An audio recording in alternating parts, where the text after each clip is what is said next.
akan menjelaskan tentang teknologi kosmetika. Pada video ini, saya akan menjelaskan tentang evaluasi dan aspek mikrobiologi yang meliputi cosmetic testing dan stability testing of cosmetic meliputi apa saja. Mikrobiologi on cosmetic and microbiology testing meliputi apa saja. Kemudian yang kedua, disediaan kosmetik dekoratif. Yang dijelaskan adalah apa yang dimaksud dengan kosmetik dekoratif dan tujuannya meliputi apa saja. Kemudian dijelaskan juga tentang kosmetik dekoratif pada kuku. Yang ketiga, deodoran dan antiperspiran. Di sini dijelaskan keringat disekresikan melalui kelenjar apokrin dan ekrin. Dijelaskan juga nanti karakter kelenjar tersebut dan keringat yang dikeluarkannya. Kemudian, mengapa bau keringat dapat menjadi tidak enak? Dan dijelaskan juga mekanisme kerja antara sediaan perspiran dalam mengatasi bau keringat. Yang pertama, evaluasi dan aspek mikrobiologi. Pada cosmetic testing meliputi cosmetic substance testing, preclinical testing, clinical testing, safety testing protocol, defining the product claim, product testing programs, dan post-marketing surveillance. Pada preclinical testing, tes ini diujikan bukan kepada manusia. Kalau clinical testing diujikan kepada manusia. Pada safety testing protocol, yang diujikan tentang uji iritasi, sensitivitas, fototoksisitas, fotoalergi atau fotosensitivitas uji, kemudian pengujian keamanan pada penggunaan, systemic exposure, sama uji mikrobiologi. Pada defining the product claim, ujinya tentang claim, packaging, dan label. Pada product testing programs, di sini ada evaluasi tentang pengantaran obat baru, terus clinical testing dari penghantaran obat baru, kemudian keamanan uji dari sistem pengantaran obat baru. Kemudian ada post marketing surveillance yang diuji itu setelah produk dipasarkan. Kemudian ada stability testing. Untuk stability testing pada produk kosmetik itu meliputi pada cosmetic substance testing yang meliputi solid, semi-solid, liquid, dan gas. Kemudian ada cosmetic product testing, di mana bergantung pada bentuk sediaan termasuk uji kemasan akhir yang akan dipasarkan. Pada stability testing terdapat 3 yang diujikan, yaitu tentang fisik, kimia, dan biologi. Pada pengujian fisika itu bergantung pada perubahan fisik, di mana sangat tergantung pada bentuk kesediaan kosmetik yang akan diujikan. Pada kimia yang akan diujikan itu stabilitas, apakah produk tersebut tahan terhadap yang akan diujikan seperti pH, suhu, RH, reaksi kimia seperti hidrolisis, oksidasi, fotolisis. Pada biologikal, yang akan diuji itu seperti cemaran mikroorganisme dan pengaruh enzim atau hormon. Protokol uji stabilitas ini merujuk pada ASEAN Cosmetic Document dan CPKB ASEAN atau ICH, International Conference on Harmonization, USA, EU, Jepang, dan WHO. Kemudian mikrobiologi on kosmetik. Sebenarnya kosmetik itu perlu steril atau enggak? Sebenarnya kosmetik itu enggak perlu steril, tapi pada kosmetik itu perlu ditambahkan zat pengawet. Kenapa? Karena pada kosmetik itu kan penggunaannya berulang. Jadi pada saat penggunaan berulang itu ditakutkan dengan mikrobiologi yang bisa mencemari kosmetik. Untuk zat pengawet yang ditambahkan itu bersifat preservatif, di mana zat ini dapat menghambat pertumbuhan mikroorganisme pada suatu media. Umumnya media yang tercemar itu ada airnya, memiliki kadar air yang cukup tinggi, dan penambahan yang preservatif ini bertujuan untuk menjamin produk tidak terkontaminasi atau terdekomposisi oleh mikroorganisme. Pada mikrobiologi kosmetik ini meliputi infection, discoloration, production of gas, dan odor formation. Kemudian mikrobiologi testing. Yang pertama ada preservative efficacy method. Yang kedua test of factor application preservative efficacy. Yang ketiga general consideration for formulating preserved products. Yang keempat microbial content test. Pada preservative efficacy method metode ini melihat efikasi dari zat pengawet, apakah bekerja dengan baik atau tidak. Prosedurnya itu mengikuti dari CFA atau ASTM. Yang kedua, untuk melihat faktor-faktor apa saja yang dapat mempengaruhi kemanjuran dari zat pengawet. Yang ketiga, untuk melihat interaksi dari zat pengawet, yaitu dengan melihat aktivitas air dan produk-produk atau bahan yang ada di dalamnya. Kemudian microbial content test. Pengujian ini mengikuti yang keempat.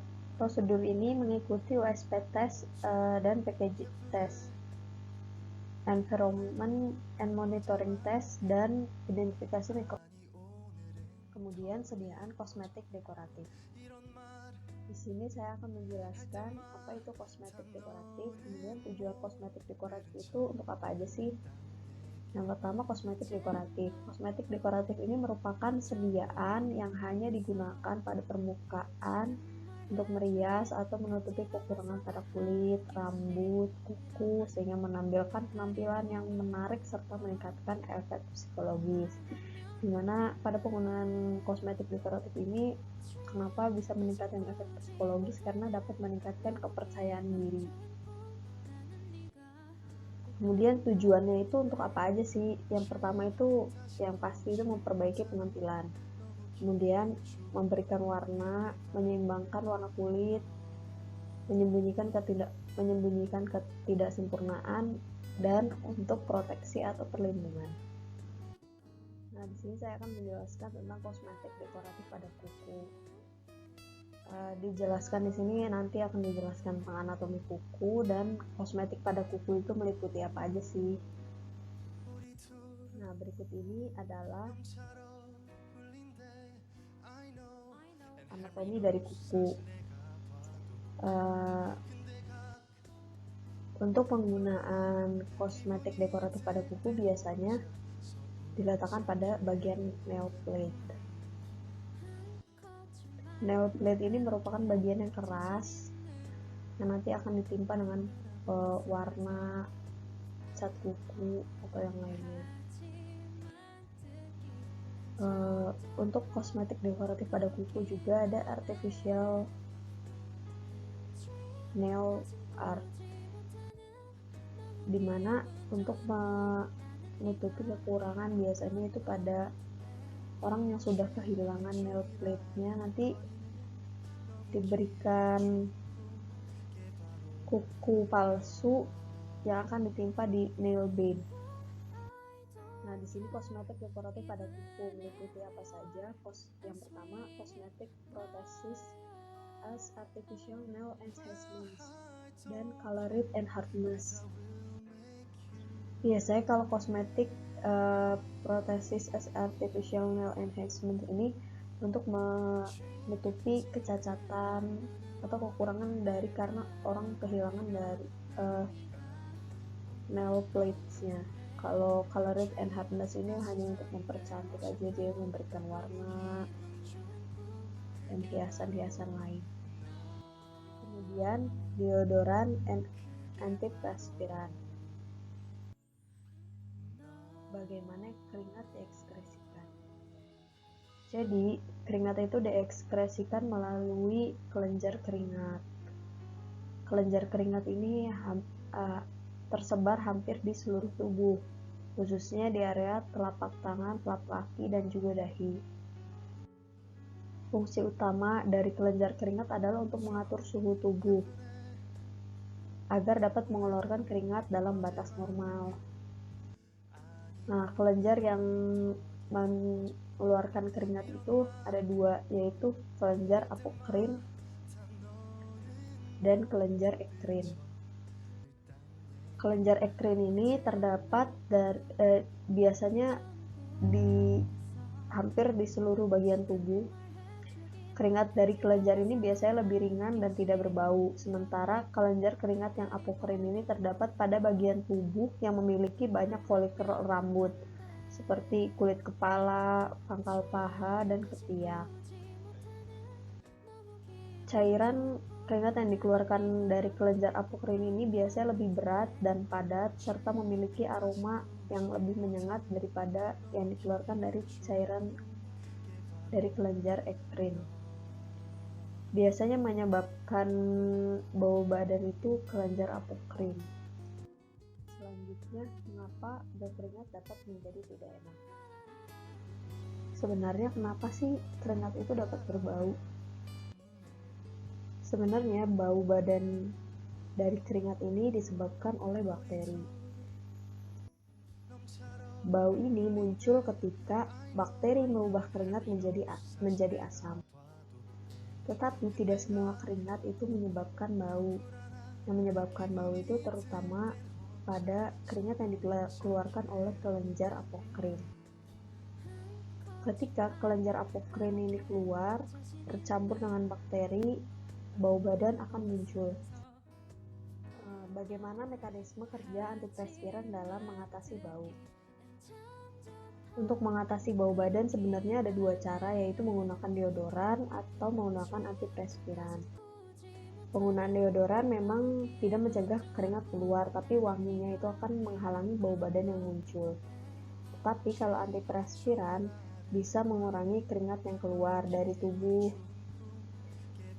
Sehingga untuk produk antiperspiran ini diperlukan bagi mereka yang memproduksi keringat berlebih. Sebelumnya kita harus tahu apa sih antiperspiran itu. Antiperspiran itu merupakan sediaan kosmetik yang digunakan untuk maksud mempersempit pori-pori sehingga mengurangi keluarnya keringat. Dimana tadi kita tahu keringat yang menyebabkan bau itu berasal dari kelenjar apokrin. Dimana pada kelenjar apokrin ini banyak folikel rambut, berarti juga banyak pori-porinya kan. Nah, pada antiperspiran ini akan mempersempit pori-pori, sehingga juga dapat mengurangi laju pengeluaran dan volume keringat yang keluar. Dan juga mencegah serangan bakteri, sehingga bau dapat ditekan. Untuk bahan antiperspiran sendiri memiliki kriteria umum, yaitu efektif sebagai astringen dan antimikroba, dan memiliki pH asam namun tidak mengiritasi. Efektif sebagai astringen di sini dapat memperkecil pori-pori sehingga laju keringat akan berkurang, dan sebagai antimikroba yang dapat mengurai bakteri yang ada pada keringat. Cukup sekian dari saya, kurang lebihnya mohon maaf. Terima kasih. Wassalamualaikum warahmatullahi wabarakatuh.